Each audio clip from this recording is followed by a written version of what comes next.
Hello বন্ধুরা, শুরু করতে যাচ্ছি practice set 2 PSC clerkship practice set 2 থেকে 1 থেকে 40 পর্যন্ত জিকেগুলো ইম্পর্টেন্ট খুবই। আর বাকি অপশনের সাথেও পরিচিত করাবো, অপশনের সঙ্গেও কিছু আলোচনা করব। তো শুরু করছি। আর প্রথম যদি দেখো আমার চ্যানেলকে অবশ্যই সাবস্ক্রাইব করবে, লাইক করবে আর শেয়ার করতে ভুলবে না, সাবস্ক্রাইব করতে ভুলবে না। তো প্রথম প্রশ্ন হচ্ছে, জালিয়ানওয়ালাবাগ গণহত্যার প্রতিবাদে ভাইসরয়ের কার্যনির্বাহী পরিষদের সদস্যপদ থেকে কে পদত্যাগ করেন? ডি নম্বর অ্যান্সার শঙ্করন নায়ার। কেন করেন? কারণ হচ্ছে জালিয়ানওয়ালাবাগের হত্যাকাণ্ডের মেন কারণ হচ্ছে রওলাট আইন। রওলাট আইনের উদ্দেশ্য ছিল জেনারেল ডায়ার রওলাট আইনটা করেছিল এই কারণেই, সেই সময় ক্রান্তিকারী এবং বিদ্রোহীদের দমন করে জেলে ভরে দেওয়া। উদ্দেশ্য ছিল সাধারণ মানুষ বা কোনো ব্যক্তি এক জায়গায় জমায়েত হতে পারবে না, এক জায়গায় বসে গল্প করতে পারবে না, মেলাতে যেতে পারবে না, ভিড় করতে পারবে না। মেন উদ্দেশ্য যেখানে ভিড় দেখবে সেখান থেকে তুলে নিয়ে গিয়ে জেলে ভরে দেওয়া, এই হচ্ছে মেন উদ্দেশ্য। মানে ইংরেজরা এটা করেছিল যেন ক্রান্তিকারীরা কোনো চক্রান্ত না করতে পারে, তাই না? তো এই কারণে সাধারণ লোক খুবই অসুবিধায় পড়ে গেছিলো, যেখানে সেখানে ভিড় করে দুটো গল্প করতে পারতো না। আর এর ফলে কি করেছিল, শঙ্করন নায়ারের কাছে আপিল করেছিল, কারণ সে উকিল ছিল সেই সময়। কী ছিল? অ্যাডভোকেট। তো শঙ্করন নায়ার এই আপিল নিয়ে যখন জজ কোর্টে পেশ করে, তখন ইংরেজদের কোর্টে আসতে বাধ্য করে দেয়। তো এই ধরাধরি জেলে ভরা এই নিয়ে কি করলো সাধারণ লোক, জালিয়ানওয়ালাবাগ যে একটা জায়গা, সেই জায়গাটা ভিড় করলো। সেই ভিড় করে সেই জালিয়ানওয়ালাবাগ যেটা জালিয়ানওয়ালাবাগ, সেখানে কি করলো দেখো, মানে বানানটা এমনই যে উচ্চারণ করতে গেলে কিছু হালকা একটু এদিক ওদিক হয়ে যায়, খুব ধীরে সুস্থে উচ্চারণ করতে হবে, তোমরা করে দেখো চেষ্টা করে। তো সেই জালিয়ানওয়ালাবাগ সেখানে প্রবেশ করে জনগণ, প্রবেশ তো করে কিন্তু রাস্তা খুব সংকীর্ণ। প্রবেশ করার পরে জেনারেল ডায়ার কি করে, সেই রাস্তা বেরোনোর রাস্তা, সেটাই বেরোনোর রাস্তা এবং প্রবেশ রাস্তা, সেই রাস্তা বন্ধ করে দেয়। বন্ধ করেই সরাসরি ডাইরেক্ট বলে গুলি চালানোর অর্ডার দেয়। তো গুলি ততক্ষণ চালায় যতক্ষণ সাধারণ লোক বা ওদের বন্দুকের গুলি শেষ না হয়ে যায়, ততক্ষণ গুলি চালায়। তো এই গুলিতে 400 থেকে 1000 লোক মারা যায় এবং 1200-র বেশি ঘায়েল হয়। এর ফলেই শঙ্করন নায়ার কী করে, এই গণহত্যার প্রতিবাদে ভাইসরয়ের কার্যনির্বাহী পরিষদের সদস্য পদ থেকে পদত্যাগ করে। এর ফলে রবীন্দ্রনাথ টেগোরও, আরেকটু বলি, এরপরে জেনারেল ডায়ার যখন রিটায়ার হয়ে যখন ইংল্যান্ডে যায়, তখন উধম সিং এদিক থেকে কি করে, এত বড় একটা নরসংহার সেটা তো সহ্য করা যায় না। উধম সিং কি করে, এখান থেকে একটা মিটিংয়ে যায় লন্ডনে। সেই মিটিংয়ে গিয়ে জেনারেল ডায়ারকে সরাসরি উঠে বলে, मैं तुम्हें সাজা দে রাহা হুঁ, বলেই গুলি চালিয়ে দেয় ওর উপরে, ডায়ারের উপরে গুলি চালিয়ে ওকে হত্যা করে দেয়। এবং উধম সিং কী করে, স্যারেন্ডার করে। তো প্রশ্ন থাকে যে জালিয়ানওয়ালাবাগের সামনে কার মূর্তি পাওয়া যায়? উধম সিংয়ের। জেনারেল ডায়ারকে কে হত্যা করেছিল? Very very important, Udham Singh.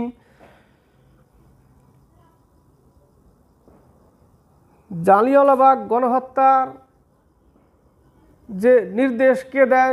General Dyer. এই গণহত্যার কারণেই রবীন্দ্রনাথ টেগর স্যার উপাধি আর নাইট উপাধি ত্যাগ করেছিল। এই জালিয়ানওয়ালাবাগ হত্যাকাণ্ডের ফলেই স্যার উপাধি আর নাইট উপাধি ত্যাগ করেছিল। তো রবীন্দ্রনাথ টেগর, বললাম এটুকু। রবীন্দ্রনাথ টেগর গীতাঞ্জলি লিখে এশিয়ার প্রথম ব্যক্তি যে নোবেল পুরস্কার পায় 1913 সালে। রবীন্দ্রনাথ টেগরকে কবিগুরু বলেছিল গুরুদেবকে বলেছিল মহাত্মা গান্ধী। আর রবীন্দ্রনাথ টেগর মহাত্মা বলেছিল মহাত্মা গান্ধীকে। তাহলে মহাত্মা গান্ধীকে মহাত্মা কে বলেছিল? রবীন্দ্রনাথ টেগর। আর রবীন্দ্রনাথ টেগরকে গুরুদেব কে বলেছিল? মহাত্মা গান্ধী। মানে তুমি একটা দাও, আমি তোমাকে একটা দিলাম, এই হলো ব্যাপার। এবার আসবো মহাত্মা গান্ধী। একে কেশরে হিন্দ, রাষ্ট্রপিতা, কাইজারে হিন্দ, বাপু, এগুলো বলা হয়। তো কে, মানে এই উপাধিগুলো কে দেয় সেটুকু বলছি। রাষ্ট্রপিতা নেতাজি সুভাষচন্দ্র বোস দেয়। বাপু বিহারের চম্পারণ জেলার এক কৃষক, অনেক জায়গায় পাওয়া যায় নেতাজি সুভাষচন্দ্র বোসও। আর মহাত্মা উপাধি দেয় কে? রবীন্দ্রনাথ টেগর। কেশরে হিন্দ উপাধি দেয় লর্ড হার্ডিং দ্বিতীয়। কে দেয়? লর্ড হার্ডিং দ্বিতীয়, সেই সময় ইংরেজদের দেওয়া। কেশরে হিন্দ উপাধিটাও ত্যাগ করে কত সালে? অসহযোগ আন্দোলনে 1920 সালে। Mahatma Gandhi do or die করো ইয়া মরো, ভারত ছাড়ো, এগুলো নারা দেয়, স্লোগান দেয়।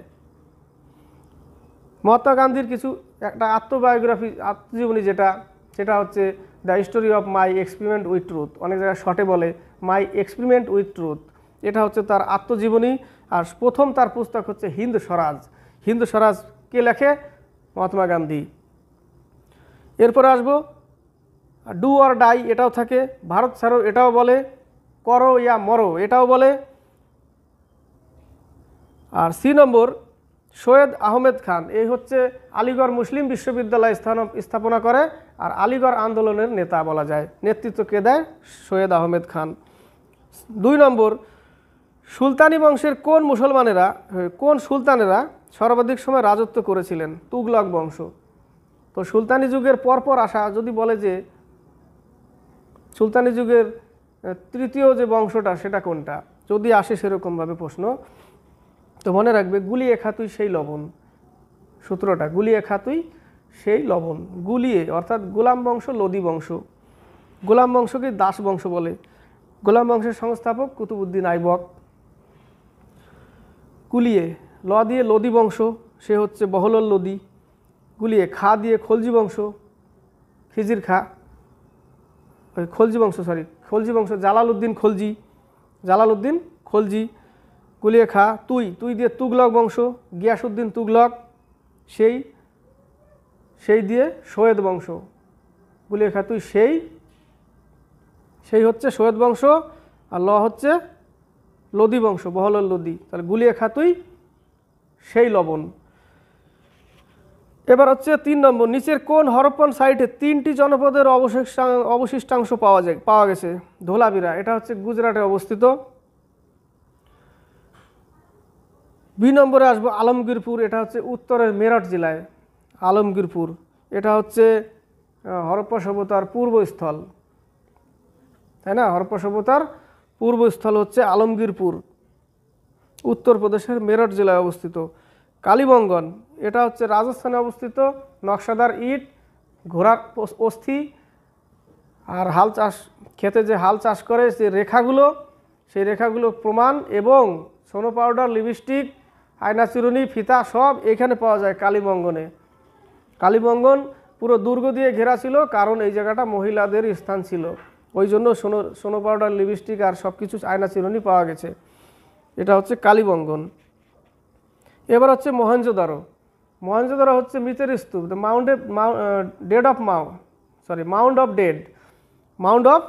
ডেড, ওটা হচ্ছে মহেঞ্জোদারো, মৃতের স্তূপ বলা হয়। বিশাল স্নানাগার কোথায় পাওয়া যায়? হরপ্পা সভ্যতায়, মহেঞ্জোদারো। 6টা বড় শহরের মধ্যে সব থেকে বড় শহর হচ্ছে মহেঞ্জোদারো। মহেঞ্জোদারো কে আবিষ্কার করে, কে খোঁজ করে? রাখাল দাস ব্যানার্জি 1922 সালে। হরপ্পা সভ্যতা বা সন্দক সভ্যতা বা সিন্ধু সভ্যতা, সেটা কে খোঁজ করে? দয়ারাম সাহানি 1921 সালে। দুটো কিন্তু আলাদা। মহেঞ্জোদারো পাকিস্তানের লারকানা জেলা, সিন্ধু নদীর তীরে। আর হরপ্পা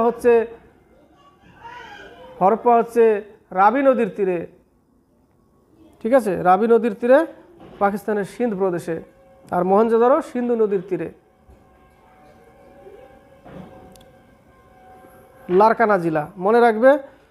4 নম্বর, দারাশিকো কি শিরোনামে উপনিষদগুলি ফার্সি ভাষায় অনুবাদ করেছিলেন? শির-রে আকবর। কারণ মুঘল সাম্রাজ্যের ভাষা ছিল ফার্সি। 108টা উপনিষদের মধ্যে 52টা উপনিষদকেই এই দারাশিকোহ ফার্সিতে অনুবাদ করে দিয়েছিল। দারাশিকোহ ছিল শাহজাহানের বড় পুত্র এবং ছোট পুত্র ছিল অরঙ্গজেব। এই অরঙ্গজেব ছিল খুবই কঠোর, জিন্দাপীর বলা হতো অরঙ্গজেবকে, কিন্তু দারাশিকোহ ছিল পণ্ডিত। একে মুসলমান হয়েও লোকে একে পণ্ডিতজি বলতো, কারণ বিদ্বান ছিল। এই দারাশিকোহ সিটে বসবে বলে, অর্থাৎ সিংহাসনে বসবে বলে অরঙ্গজেবের জ্বলন হতো। সে ওর সাথে যুদ্ধ করতে বাধ্য করেছিল, যে তুমি আমার সাথে যুদ্ধ করো তবে তুমি সিংহাসনে বসবে। তো প্রথম যুদ্ধ করেছিল ধর্মটের যুদ্ধ, 3টে যুদ্ধ করে। 3টে যুদ্ধতেই বলতে বলতে দেখো গলা খুশি করছে। তো 3টে যুদ্ধতেই দারাশিকোহ পরাজিত হয়ে কি করে? অরঙ্গজেব শিরচ্ছেদ করে দেয়। তো দারাশিকোহ 52টা উপনিষদকে কি করে? শিরে আকবর ফার্সি ভাষায় অনুবাদ করে, কারণ ফার্সি ভাষা ছিল মুঘল সাম্রাজ্যের ভাষা। আসবে 5 নম্বর, নিম্নলিখিত ব্যক্তিদের মধ্যে কে ক্যাবিনেট মিশনের সদস্য ছিলেন না? দেখো, ক্যাবিনেট মিশন 1946 সালে ভারতে আসে, 3 জন ছিল। 3 জন কে কে ছিল? প্যাট্রিক লরেন্স, এবি আলেকজান্ডার আর স্টেফোর্ড ক্রিপস। এর মধ্যে মানে মেন কে ছিল? প্যাট্রিক লরেন্স, এই ছিল মেন। 6 নম্বর, হিমালয়ের অবস্থান কোথায়? মধ্য হিমালয়, সি নম্বর অ্যান্সার। 7 নম্বর, নিচের কোন নদীটি গ্রস্ত উপত্যকার মধ্য দিয়ে প্রবাহিত হয়? দেখো, গ্রস্ত উপত্যকা বলতে 2 দিকে পাহাড়, মাঝখান দিয়ে নদী বয়ে যাবে। তো 2 দিকে পাহাড় কোন কোন পাহাড়? এক হচ্ছে সাতপুরা পাহাড়, এক হচ্ছে অজন্তা পাহাড়। সাতপুরা কোথায় অবস্থিত? মধ্যপ্রদেশে অবস্থিত। এটা প্রশ্ন থাকে যে সাতপুরা কোথায় অবস্থিত? মধ্যপ্রদেশ। অজন্তা কোথায় অবস্থিত? মহারাষ্ট্রে। আবার এটাও প্রশ্ন থাকে যে অজন্তা আর ইলোরা কোথায়, এই গুফা বা পাহাড় কোথায় দেখা যায়? মহারাষ্ট্রে দেখা যায়। অজন্তা ইলোরা কোন ধর্মের সাথে যুক্ত? বৌদ্ধ ধর্মের সাথে যুক্ত। তো অজন্তা আর সাতপুরার মধ্য দিয়ে তাপ্তি নদী বয়ে গেছে। কোন নদী? তাপ্তি নদী। উত্তর কি? যে কোন নদীটি গ্রস্ত উপত্যকার মধ্য দিয়ে প্রবাহিত হয়? তাপ্তি নদী। বাকিগুলোর সাথে পরিচিত করাচ্ছি। যে দেখো, কাবেরী নদীকে দক্ষিণ ভারতের গঙ্গা বলা হয়। কাবেরী নদীকে কি বলা হয়? দক্ষিণ ভারতের গঙ্গা। গোদাবরীকে বলা হয় দক্ষিণের গঙ্গা বা বৃদ্ধ গঙ্গা। 8 নম্বর, নিম্নলিখিত কোন নদীর উপর সর্দার সরোবর বাঁধ নির্মিত হয়েছে? সর্দার সরোবর বাঁধ নর্মদা নদীর উপরে। এটা হচ্ছে বিশ্বের 2য় বৃহত্তম বাঁধ। সর্দার সরোবর বাঁধ গুজরাটে অবস্থিত। বিশ্বের 2য় বৃহত্তম বাঁধ নর্মদা নদীর উপরে সর্দার সরোবর বাঁধ। তারপরে বাকি প্রশ্নগুলো বলছি। শতুদ্র বা সতলজ, এটা হচ্ছে পাঞ্জাবের ভাকরা নাগাল বাঁধ কোন নদীর তীরে অবস্থিত? সতলজ নদীর উপরে বা শতুদ্র নদীর উপরে। কাবেরী, মেট্টুর বাঁধ কোন নদীতে অবস্থিত? কাবেরী নদী, তামিলনাড়ুতে অবস্থিত। মহানদী, এটা হচ্ছে উড়িষ্যার নদী। উড়িষ্যার হীরাকুদ বাঁধ কোন নদীতে অবস্থিত? মহানদীর উপরে। হীরাকুদ বাঁধ হচ্ছে লম্বায় সবথেকে বেশি বড়। প্রশ্ন থাকে যে দৈর্ঘ্যে লম্বায় সবথেকে বড় কোন বাঁধ? হীরাকুদ বাঁধ। 9 নম্বর, এবার হচ্ছে 9 নম্বর থেকে 14 নম্বর বলেছে ভারতে সর্বাধিক খনিজ সম্পদ পূর্ণ শিলা সিস্টেম হলো ধারোয়ার সিস্টেম। এটা রূপান্তরিত শিলার একটা পুরনো সিস্টেম, ধারোয়ার সিস্টেম, ডি নম্বর অ্যান্সার। 10 নম্বর, নিম্নলিখিত কোন জোড়াটি বেমানান? 10 নম্বরে দেখো, কাইগা, এটা হচ্ছে কর্ণাটকে। কাইগা হচ্ছে একটা পরমাণু বিদ্যুৎ উৎপাদন কেন্দ্র। বি নম্বর, রাওয়াতভাটা রাজস্থান, এটাও পরমাণু বিদ্যুৎ উৎপাদন কেন্দ্র। মুপন্ডুল তামিলনাড়ুতে। দেখো যে হাওয়াতে যে চরকিগুলো ঘুরে যে বিদ্যুৎ উৎপন্ন হয়, বড় বড় পিলারের সাথে চরকিগুলো থাকে, হাওয়াতে ঘুরে, সেই ঘোরার ফলে কি হয়? ইলেকট্রিক তৈরি হয়। সেটা কোথায় অবস্থিত? মুপন্ডুল তামিলনাড়ুতে। 11 নম্বর, নিম্নলিখিত কোন বন্দরটি পূর্ব উপকূলে অবস্থিত নয়? দেখো, পূর্ব উপকূলে অবস্থিত নয়। পূর্ব উপকূলে দেখো, পারাদ্বীপ উড়িষ্যায় অবস্থিত, তুতিকোরিন তামিলনাড়ুতে অবস্থিত, চেন্নাই, বিশাখাপত্তনম ও কলকাতা, তাই না, এন্নোর, এগুলো কি? এগুলো সব পূর্ব উপকূলের। কিন্তু কান্ডালা গুজরাটে অবস্থিত। কান্ডালা কোথায় অবস্থিত? গুজরাটের। তাহলে এটা উত্তর হবে কি আমার? কান্ডালা, ডি নম্বর অ্যান্সার। 12 নম্বর, গ্লাস বা কাঁচ নিচের কোন অ্যাসিডে দ্রবীভূত হয়? দেখো, গ্লাস বা কাঁচ হাইড্রোফ্লোরিক অ্যাসিডে, এটা হচ্ছে ভীষণ ক্ষয়কারী অ্যাসিড। হাইড্রোফ্লোরিক অ্যাসিডের স্প্রে দিয়ে যদি কাঁচের উপরে লেখা যায়, এটা কাঁচকে কি বলা হয়? যে গোদনা করে না শরীরে, কাঁচের উপরে লেখা। তো হাইড্রোফ্লোরিক অ্যাসিডের যদি স্প্রে দিয়ে আমি কাঁচের উপরে লিখে দিতে পারবো, কারণ কাঁচকে সহজেই গলিয়ে দিতে পারে। তো আমি সুন্দর করে নকশা করতে পারি ওই অ্যাসিড দিয়ে স্প্রে করে। তো উত্তর কী হবে? Hydrofluoric acid. এ নম্বরে দেখো, H2SO4 রসায়নের রাজা বলা হয় বা অ্যাসিডের রাজা বলা হয়। H2SO4 sulphuric acid, hydrogen sulphate. 13 নম্বর, সবচেয়ে ভারী মৌলের নাম কি? সবচেয়ে ভারী মৌলের নাম হচ্ছে ইউরেনিয়াম 238। এটা পরমাণু চুল্লিতে ব্যবহার করা হয়। বাকিগুলো পরিচিত। সোনা হচ্ছে বেশি ডাকটিলিটি এবং মেলিয়াবেল। অর্থাৎ একে পেটালে অনেক লম্বা হবে, অনেক একে যদি পেটানো হয় তাহলে কি হবে, অনেক লম্বা তৈরি হয়ে যাবে, সুতো, পাতলা সুতো তৈরি করা যাবে, বা একে পেটালে চাদর তৈরি করা যাবে, এরকম কাগজ, এরকম প্লেট, পাতলা চাদরও বানানো যাবে। আর কোবাল্ট, কোবাল্ট 60 ক্যান্সার রোগের জন্য ব্যবহার করা হয়। সীসা, সীসা থেকে একটা প্রশ্ন থাকে যে সমস্ত রেডিও অ্যাক্টিভ তত্ত্ব অর্থাৎ রেডিও অ্যাক্টিভ মৌলগুলো সব শেষে কিসে পরিণত হয়, সব শেষে সীসায় পরিণত হয়, পিবি, লেড। ঠিক আছে। 14 নম্বর, রক্তের গ্রুপ কে আবিষ্কার করেন? রক্তের গ্রুপ কার্ল ল্যান্ডস্টেইনার। রক্তের গ্রুপ যে আমাদের ব্লাড গ্রুপ সেটা কে খোঁজে? Curl Landsteiner. এবং পিএইচ, যে রক্তের গ্রুপ তো নির্মাণ করলো, সবাই সব গ্রুপ নিতে পারে না। আমি যদি ও নেগেটিভ হই তাহলে আমি এবি ওটা তো নিতে পারবো না, কারণ নিতে গেলে আমার পিএইচ ফ্যাক্টর মেলাতে হবে। পিএইচ ফ্যাক্টর যদি না মিলে তাহলে কি হবে, সেই মানুষ মারা যেতে পারে। উইলিয়াম হার্ভে, রক্ত পরিসঞ্চরণ অর্থাৎ বডিতে যে রক্ত সার্কুলেশন হচ্ছে সেটা খোঁজ কে করে? William Harvey. আলেকজান্ডার ফ্লেমিং, এ হচ্ছে অ্যান্টিবায়োটিকের জনক। একে কি বলা হয়? অ্যান্টিবায়োটিকের জনক বলা হয়। প্রথম অ্যান্টিবায়োটিক কি? পেনিসিলিন খোঁজ করেছিল আলেকজান্ডার ফ্লেমিং। পেনিসিলিন নোটেটাম থেকে কি খোঁজ করেছিল? পেনিসিলিন। ওই জন্য আলেকজান্ডার ফ্লেমিংকে কি বলা হয়? অ্যান্টিবায়োটিকের জনক বলা হয়। রবার্ট কোচ, হ্যাজা বা কোচ যক্ষা রোগের বা টিবি রোগের জীবাণু খোঁজ করে। তো রক্তের গ্রুপ কে আবিষ্কার করেন? কার্ল ল্যান্ডস্টেইনার, ডি নম্বর অ্যান্সার। এবার হচ্ছে 15 থেকে 18। 15 নম্বরে বলেছে নিচের কোনটি ভিটামিন বি কমপ্লেক্সের সদস্য নয়? বি কমপ্লেক্সের সদস্য নয়, ডি নম্বর অ্যান্সার, অ্যাসকর্বিক অ্যাসিড, সেটা হলো ভিটামিন সি। ভিটামিন বি কমপ্লেক্সে কোনগুলো থাকে? ভিটামিন বি1 যাকে থায়ামিন বলে বা থিয়ামিন, ভিটামিন বি2 রাইবোফ্লোবিন, ভিটামিন বি3 নিয়াসিন, ভিটামিন বি5 পেন্টোথেনিক অ্যাসিড, ভিটামিন বি6 পাইরিডক্সিন, ভিটামিন বি7 যেটা ফলিক অ্যাসিড বা বায়োটিন, আর ভিটামিন বি12 সেটা হচ্ছে সায়ানোকোবালামিন, তাই না? এইগুলো হচ্ছে ভিটামিন বি কমপ্লেক্সের গ্রুপ। আর এর মধ্যে অ্যাসকর্বিক অ্যাসিড যেটা ভিটামিন সি সেটা এর গ্রুপের বাইরে। 16 নম্বর, ছত্রাক হলো এমন উদ্ভিদ যার অভাব কি থাকে? ক্লোরোফিল। ছত্রাকে ক্লোরোফিলের অভাবে কি হবে না? সালোক সংশ্লেষণ হবে না, তাই না? কার্বন ডাইঅক্সাইড, ক্লোরোফিলে আরেকটু বলি, ক্লোরোফিলে কোন ধাতু পাওয়া যায়? প্রশ্ন আসে, ম্যাগনেসিয়াম। ক্লোরোফিলে কোন ধাতু পাওয়া যায়? Magnesium, MG. এবার এ নম্বর বলছি, কার্বন ডাইঅক্সাইডকে কি গ্যাস বলা হয়? Green house gas. Carbon dioxide, অক্সিজেনকে প্রাণদায়ী গ্যাস। 17 নম্বর, কাবাদি ও কারাগাম কোন রাজ্যের সাথে সম্পর্কিত? কাবাদি আর কারাগাম হচ্ছে তামিলনাড়ু, পোঙ্গল তামিলনাড়ু, এটা ফসলের উৎসব। মহারাষ্ট্র, বাকিগুলো পরিচিত করাচ্ছি। উত্তর হচ্ছে এ নম্বর তামিলনাড়ু। বি নম্বর মহারাষ্ট্র, তামাশা, গুড়ি পড়বা, গণেশ চতুর্থী, শিবাজি উৎসব, এগুলো কোথায় হয়? মহারাষ্ট্রে।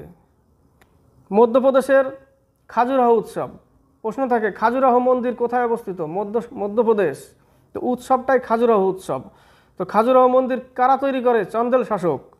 ইতিহাসে পড়েছি চন্দেল শাসক। কেরালার ওনম, কেরালার ওনম খুব ইম্পর্টেন্ট, এটা হচ্ছে নতুন নববর্ষের উৎসব, নতুন ফসল হলে ওনম কেরালার। 18 নম্বর, নিম্নলিখিত কোন স্থানে গোল গম্বুজ অবস্থিত?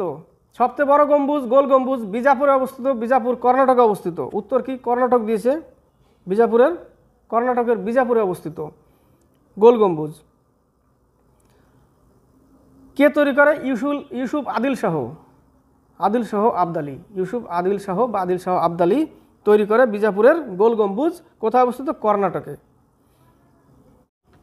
এবার শুরু করব 19 নম্বর থেকে 21 নম্বর। 19 নম্বরে বলেছে যে নিম্নলিখিত কোন ব্যক্তি বলেছেন ভারত একটি আধা ফেডারেল রাষ্ট্র? কেসি হায়ার বলেছিল ভারত একটি আধা ফেডারেল রাষ্ট্র। সি নম্বরে দেখো এম এন রায় হচ্ছে ভারতের কমিউনিস্ট পার্টির সংস্থাপক। এম এন রায়, আরও দুইজন ছিল। তো এম এন রায় সংস্থাপক। আর ভারতের বাইরে অর্থাৎ বিশ্বে প্রথম কমিউনিস্ট পার্টি স্থাপনা হয় চায়নাতে 1921 সালে। 20 নম্বর, ভারতীয় সংবিধানে স্বাধীনতার অধিকার রয়েছে ধারা 19 থেকে 22। উত্তর হচ্ছে এ নম্বর। সি নম্বরটা একটু বলছি, দেখো ধারা 14 থেকে 18, এটা হচ্ছে সমানতার অধিকার। আর অস্পৃশ্যতা যে একটা জিনিস, যে মানুষকে ছোট বড় দেখা যাবে না, সমানভাবে দেখতে হবে, সেটাই হচ্ছে সমানতার অধিকার। এখানেই আছে অস্পৃশ্যতার অধিকার, অর্থাৎ অস্পৃশ্যতার যে জিনিসটা মানে অধিকার না, অস্পৃশ্যতার যে জিনিসটা সেটা করা যাবে না, যে ছোঁয়াছুত যেটা ব্যাপার, তাই না, এই জিনিসটা করা যাবে না, সবাইকে সমানভাবে দেখতে হবে। 21 নম্বর, নিচের কোনটি সঠিকভাবে মিলছে না?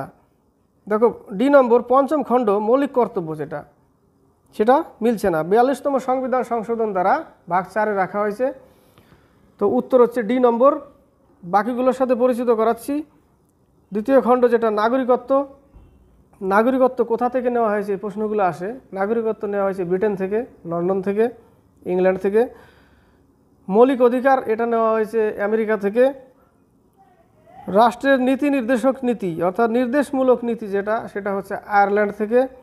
আর মৌলিক কর্তব্য নেওয়া হয়েছে রাশিয়া থেকে, ভাষা নেওয়া হয়েছে অস্ট্রেলিয়া থেকে। এগুলো ইম্পর্টেন্ট প্রশ্ন, এখান থেকে একটা তুলে দিতে পারে। এবার হচ্ছে 22 থেকে 24। 22 নম্বরে কি বলেছে? ভারতীয় সংবিধানের কোন অনুচ্ছেদের অধীনে রাষ্ট্রপতি উভয় পক্ষের দ্বারা পাশ হওয়া যে কোনো বিলের প্রতি তার অসম্মতি দেওয়ার ক্ষমতা ভোগ করেন? ধারা 111। C number answer. 23 number, DTP শব্দটির সংক্ষিপ্ত রূপ কি? Desktop publishing. A number answer. 24 number, ভারতীয় অর্থনীতির মেরুদণ্ড কোন খাত? অর্থনীতির মেরুদণ্ডই হচ্ছে কৃষিক্ষেত্র। C number answer. এবার হচ্ছে 27 থেকে 34। 27-এ বলেছে নিচের কোন দেশটি গ্রুপ অফ 8-এর সদস্য নয়, অর্থাৎ G8-এর সদস্য নয়? G8 group of 8। স্পেন। সদস্য কোনগুলো দেখো? France, Japan, Italy, Russia, London, America, Canada, Germany, তাই না? এই 8টা হচ্ছে গ্রুপ অফ 8-এর সদস্য। তাহলে উত্তর কী হবে? স্পেন। স্পেন সদস্য নয়। 28 নম্বর, অলিভার টুইস্ট গ্রন্থটি কার লেখা? অলিভার টুইস্ট, ডেভিড কপারফিল্ড, এটা হচ্ছে চার্লস ডিকেন্সের লেখা। উত্তর সি নম্বর। এ নম্বরে দেখো John Milton, paradise lost. John Milton কি লেখে? Paradise lost. 28-এর সি নম্বর অ্যান্সার। 29 নম্বর, কত সাল থেকে রমন ম্যাগসেসে পুরস্কার প্রদান করা হয়? 1957 সাল থেকে। ভারতের প্রথম ব্যক্তি পুরুষ যে প্রথম রমন ম্যাগসেসে পুরস্কার পান আচার্য বিনোবা ভাবে 1958 সালে। আর ভারতের প্রথম মহিলা যে রমন ম্যাগসেসে পুরস্কার পায় সেটা মাদার টেরেসা, 1962 সালে। তো এই রমন ম্যাগসেসে পুরস্কারকে এশিয়ার নোবেল বলা হয়।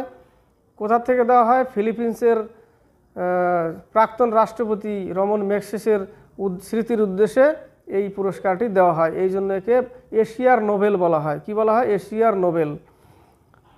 তো ম্যাগসেসে পুরস্কার প্রথম কে ব্যক্তি? আচার্য বিনোবা ভাবে। মহিলা মাদার টেরেসা। কোথা থেকে দেওয়া হয়? ফিলিপিন্স থেকে। ফিলিপিন্সের প্রাক্তন রাষ্ট্রপতি রমন ম্যাগসেসের স্মৃতির উদ্দেশ্যে। ফিলিপিন্সের রাজধানী কি? মনিলা। 30 নম্বর, নিম্নলিখিত কোন স্থানটি ভৌগোলিক নাম পবিত্র ভূমি? প্যালেস্টাইন। কারণ 3টি ধর্ম আছে, খ্রিস্টান, ইহুদি আর হচ্ছে খ্রিস্টান, ইহুদি আর হলো ইসলাম। এই 3টি ধর্ম হচ্ছে প্যালেস্টাইনে, তাই প্যালেস্টাইনকে কি বলা হয়? পবিত্র ভূমি। কোথায় অবস্থিত? জেরুজালেমে। যীশু খ্রিস্টের জন্ম কোথায়? জেরুজালেমে। এ নম্বরের সাথে পরিচিত করাচ্ছি বাগদাদ, এটা হচ্ছে ইরাকের রাজধানী বাগদাদ। সি নম্বর, বাহারিন, এর রাজধানী মানামা। আর অমৃতসর হচ্ছে পাঞ্জাবের অমৃতসর শহর। অমৃতসরের স্বর্ণ মন্দির অর্জুন দেব তৈরি করে।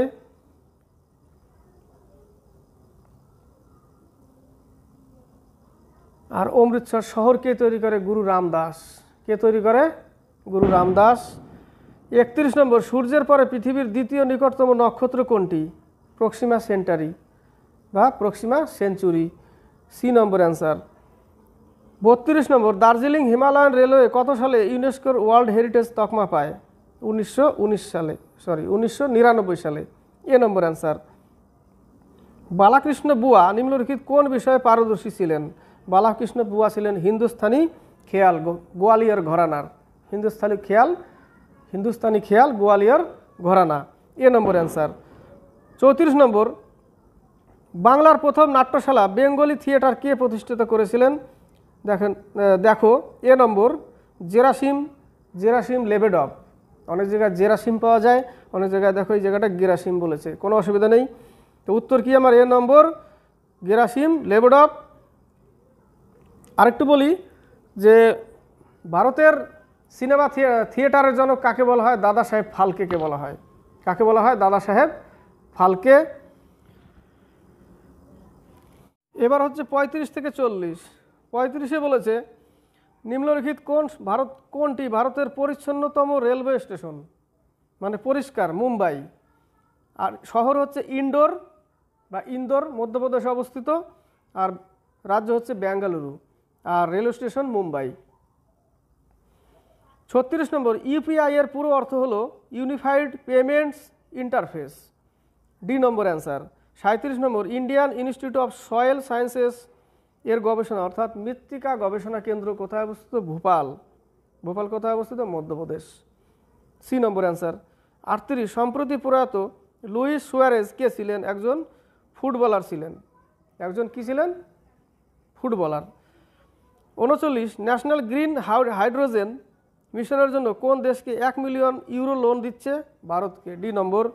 40 নম্বর, নাসার সাথে মঙ্গল গ্রহের রোভার পরিচালনা করা প্রথম ভারতীয় হলেন কে? অক্ষতা কৃষ্ণমূর্তি। প্রথম অন্তরিক্ষ যাত্রী রাকেশ শর্মা। প্রথম ব্যক্তি পুরুষ, আর মহিলা কল্পনা চাওলা। অন্তরিক্ষ যাত্রী মহিলা প্রথম কল্পনা চাওলা, এবং পুরুষের দিক থেকে দেখলে আমরা রাকেশ শর্মা। তো বন্ধুরা, যদি ভালো লাগে তাহলে অবশ্যই সাবস্ক্রাইব করবে, লাইক করবে, শেয়ার করবে। আজকে এই পর্যন্তই। নেক্সট